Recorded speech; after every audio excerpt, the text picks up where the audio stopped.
जय हिंद। आज के विषय में समझेंगे मोदी यानी बीजेपी सरकार को गिरा देने की स्थिति उत्पन्न करने के लिए यह विश्वास प्रस्ताव लाया गया था। आपको बखूबी पता होगा। दरअसल ये 8 से 10 तारीख के बीच में ये चल रहा है घमासान युद्ध यानी शीत युद्ध चल रहा है।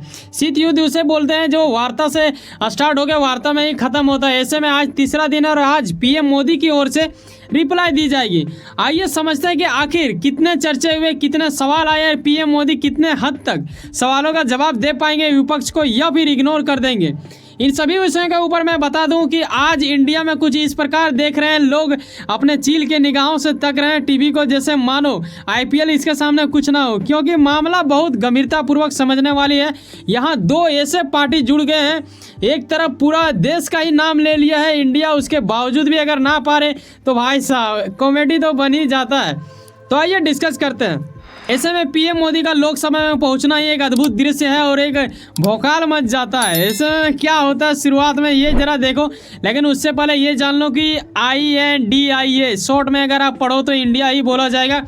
हालांकि इन्हें नहीं रखना चाहिए ऐसा नाम, लेकिन रख दिया, मौलिक अधिकार इनका भी है, तो ये चीज़ हम लोग दूर नहीं कर सकते हैं। लेकिन आपके मन में यह सवाल आ रहा होगा कि सर ये तो बताओ कि आखिर मोदी जी के ओर से जवाब में क्या दिया गया। यही तो अच्छी वाली बात होगी या बुरी वाली हमें समझ में आएगा। हालांकि इनका तस्वीर देख के आपको क्या लगता है, कैसा जवाब आया होगा। सबका शकल लटका हुआ है और कई लोग यहाँ पे देख रहे हो माथे पटक रहा है। भाई क्या इन्होंने बोला, शुरुआत एक ऐसा लाइन से करते हैं जो कि उन्हीं के ओर से बोला गया है, जिसके वजह से आपका हृदय में एक अद्भुत आनंद फील हो जाएगा अगर आप बीजेपी के चाहने वाले हो। हालांकि मैं दोनों पार्टी का यहाँ पे बता रहा हूँ कि जिसने जो चीज़ कहा है, पीएम मोदी ने आते ही कहा कि भाई साहब मैं एक बात बताऊँ आपको, आज मैं बताने वाला हूँ आपको एक गुप्त बात। ये सब पीएम मोदी कह रहे हैं। इन्होंने कहा विपक्ष का पसंदीदा नारा है मोदी तेरी कब्र खुदेगी, ठीक है, ऐसा यहाँ पे लाइन आप देखते हो, ऐसा इन्होंने कहा। आगे जाके कुछ ऐसा कहा जिसके वजह से आपको लगेगा कि यहाँ कुछ लोग, इनके चाहने वाले लोग इतना ज़्यादा हंसने लगे कि क्या ही बोले। यहाँ लाइन देखो, इन्होंने कहा कि भगवान की ओर से ना इन्हें आशीर्वाद मिला है। किन्हें आशीर्वाद मिला है? विपक्ष को आशीर्वाद मिला है। विपक्ष का कहना है या फिर गजब, मुझे ही हंसी आ रहा है, जिसका बुरा चाहेंगे उसका भला होगा, ठीक है। मतलब पीएम मोदी कह रहे हैं कि अगर विपक्ष ने चाह लिया कि हाँ इसका बुरा हो तो यकीनन उनका भला हो जाएगा। ऐसे में 20 सालों में क्या कुछ नहीं किया पर भला ही होता गया। देखो ये कह रहे हैं कौन, मोदी जी, कि विपक्ष वालों ने हमारे बारे 20 साल से कुछ ना कुछ कह रहा है लेकिन हमेशा मेरा भला हो जाता था। ये भगवान की शुक्र है, भगवान का दुआ हुआ। उन्होंने कहा आगे स्टेप में समझेंगे कुछ ऐसा और कहा जिसके वजह से आपको एक अद्भुत आनंद फील हो सकता है अगर आप इन्हें चाहने वाले व्यक्ति में से हैं। यहाँ इनके हाथ देख के आपको क्या लगता है कि कुछ काट फाट करने वाली बात है या फिर डायरेक्टली उड़ा देने वाली बात कुछ कह रहे हैं। ये लाइन आप देखो, इन्होंने क्या कहा कि आज मैं देख रहा हूं कि विपक्ष तय कर लिया है कि जनता पार्टी के आशीर्वाद में, देखो यहाँ क्या कह रहे हैं ये कहीं ना कहीं भगवान को ऐड करते जा रहे हैं। इन्होंने कहा कि एनडीए और बीजेपी पिछले सारे रिकॉर्ड तोड़ते हुए प्रचंड जीत के साथ वापस आएगी। मतलब 2024 का भविष्यवाणी इन्होंने कर दिया। साथ में इन्होंने भगवान का भी नाम जिक्र किया गया था, वो लाइन में नहीं जुड़ा है, तो आप इसको यूं ही समझ सकते हो। अब सवाल आता है ये कि जहां पूरे इंडिया के हर वो नेता, दिग्गज नेता, छोटे नेता, बड़े नेता, जो नेता ना होने के बावजूद भी खुद को नेता समझता है, वैसा वाला नेता, हर लोग मिल के एक इंडिया गठबंधन बनाए, उसके बावजूद भी ऐसा पीएम मोदी का मतलब विश्वास, वाओ, ये एक अलग लेवल का आएगा। आपके मन में ऐसा वाओ वाला करने का फील आएगा। लेकिन मैं बताना चाहूँगा भाई साहब, वास्तविकता का निकट रहे, कछुआ भले ही धीमी गति से चलता हो लेकिन कई बार खरगोश को हरा जाता है, तो ये भी ध्यान में रखें। तो आगे स्टेप में इन्होंने क्या कहा ये चीज़ देख लो।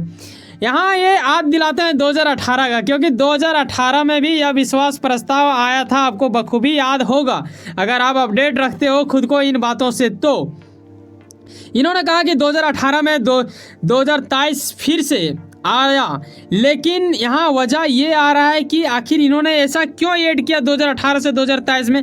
दरअसल ये चाहते थे कि उसी तरह से फिर से आए, लेकिन अफसोस ये विपक्ष को यहाँ ताना मारते हुए ये भी कहा कि इन्होंने देश को दिया ही क्या है निराशा के अलावा। 2023 आ गया, देखिए आज भी ये निराशा ही कर रहा है। और ये कहते हैं कि रवैया से हम वाकिफ़ हैं उनके, ठीक है, यानी विपक्ष के रवैये जो होते हैं उनके से ये वाकिफ़ है। ये कहते हैं कि जिनके बही खाते बिगड़े हुए, यानी डायरेक्टली यहाँ शब्दों के मतलब गजब। अगर ये पीएम मोदी का खुद का आवाज़ है तो मैं बोलना चाहूँगा भाई साहब मास्टरमाइंड है, और अगर कोई उसके पीछे से ये लाइनिंग दे रहा है तो वो बेटा छुपा हुआ मास्टरमाइंड है। काफ़ी गजब वाला लाइन देता है, एक झटके में ही मतलब रफा दफा करने की स्थिति का पावर रखता है शब्दों में।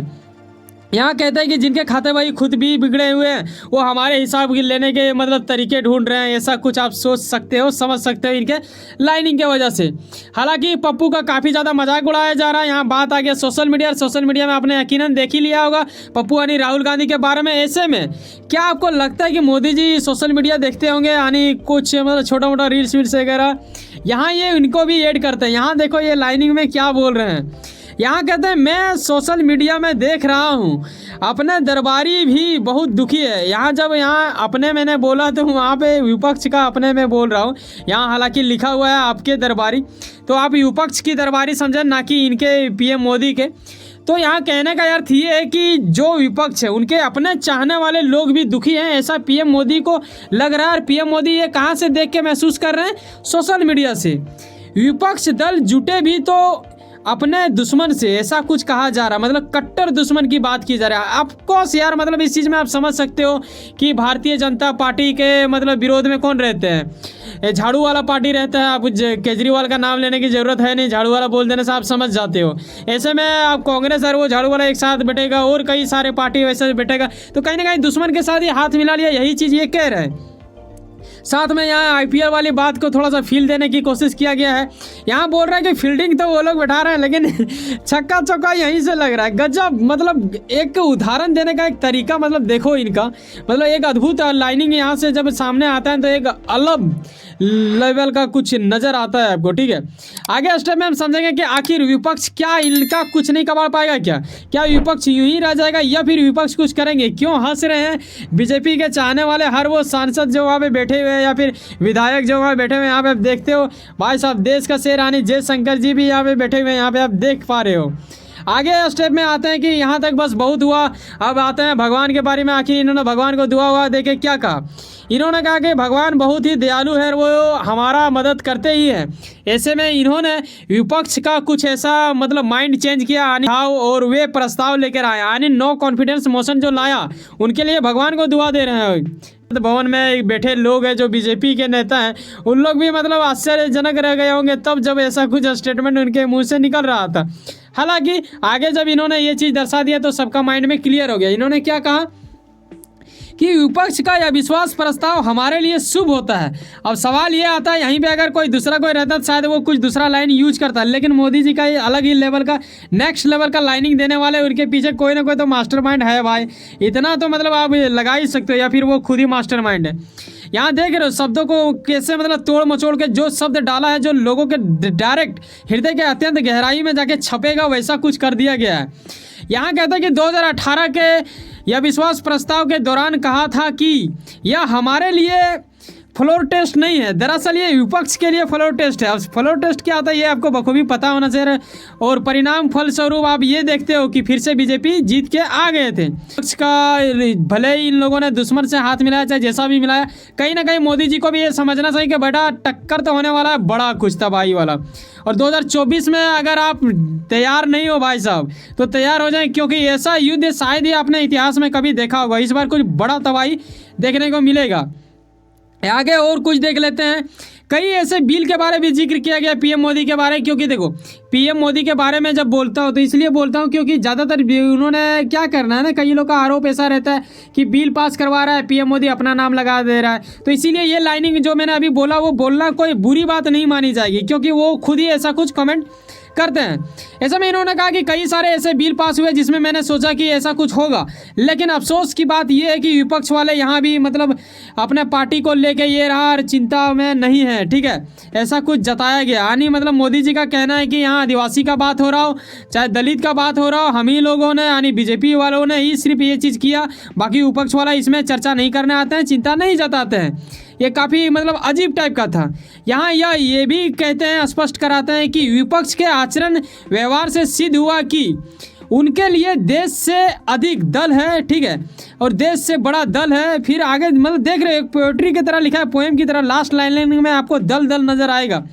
देश से पहले प्राथमिकता दल की है, ऐसा इन्होंने मतलब किया। और साथ में यह भी बोला कि इनको मतलब भूख की चिंता नहीं है, लेकिन हाँ सत्ता की भूख अवश्य है, ये बखूबी इन्होंने स्पष्ट कराया। यानी एक तरह से मतलब तीर ऐसा मारा जा रहा है जिससे बिना नाम लिए बहुत लोगों को कुचल दिया जा रहा है। अब सवाल ये आता है क्या वाकई में अगर बीजेपी इतना ही चिंता करता है मोदी जी, तो मणिपुर के ऊपर पहले क्यों नहीं चर्चा किया। हालांकि मैं इस वीडियो में आपको मणिपुर के बारे में उतना डिस्कस नहीं करूंगा, क्योंकि इनके ओर से बहुत ज़्यादा स्टेटमेंट में जवाब दिया गया है, तो ऐसे हर चीज़ को ले लेना मतलब काफ़ी लंबा हो जाएगा। तो अलग वीडियो लाऊंगा, उसमें हो सकता है मैं आपको बता दूँ। फिलहाल मैं अभी ये बता दूँ जो पॉइंट आपको हिट करेगा, यानी मतलब एक अद्भुत फील देगा, वो चीज़ करने वाले हैं। यहाँ पे राहुल गांधी को लपेटते हुए इन्होंने कहा बिना नाम लेते हुए कि बीते दिन कुछ ऐसे बिल के बारे में जिक्र किया जिसमें कर्नाटक से भी जुड़ा हुआ मामला था, जैसे आदिवासियों के बारे तो मैंने बताया, फिर डिजिटल डेटा प्रोटेक्शन बिल भी आया और कई सारे बिल है इसमें, आप यहाँ पे देख सकते हो स्क्रीनशॉट लेके। लेकिन यहाँ मछुआरा की बात किया गया, यहाँ पीएम मोदी की ओर से कहा गया कम से कम कर्नाटक वाला में हमें उम्मीद था कि वहाँ के सांसद हमारे सहयोग में आते, चिंता व्यक्त करते और यहाँ पे कुछ बात होता, क्योंकि ये मछुआरों के लिए ही था और केरला के प्रति कुछ था। लेकिन अफसोस की बात रहा कि उन लोगों की ओर से ऐसा कुछ नहीं आया। तो गजब ही एक अद्भुत जवाब बोलेंगे इसे, क्योंकि ऐसा जवाब मतलब क्या ही बोले, पूरे विपक्ष का मुंह चुप करा देने वाली जवाब था। अगर आप ये सुनो ना कहीं ना कुछ काम कर देंगे, यकीनन अपने काम के प्रति काफी ज्यादा उम्मीद रखते हैं, यकीनन आपका मेहनत आपका मंजिल बनकर मिले। वैसे सुनो ना, सब्सक्राइब कर लो पावर ऑफ चांस और जुड़े रहो मुझसे। चलो मिलते हैं किसी नेक्स्ट वीडियो में। जाने से पहले एक बात ख्याल रखें भाई साहब, जब आप 8, 9, 10, 11 मिनट हमारे साथ समय बिताते हैं तो कहीं ना कहीं एक लगाव बनता है। सब्सक्राइब जो बिल्कुल फ्री होता है करके जाए। मिलते हैं और ये है मेरा नया चैनल जिसे आप जानते हैं वर्ल्ड अफेयर्स हिंदी, तो इसे भी सब्सक्राइब करें। यहाँ आपको देश विदेश में जोड़ने की स्थिति और उत्पन्न कर देने की ताकत आपके अंदर जोश डालेगा, तो इसे भी अवश्य सब्सक्राइब करके जाना। मिलता है किसी नेक्स्ट में। बाय, जय हिंद, जय भारत।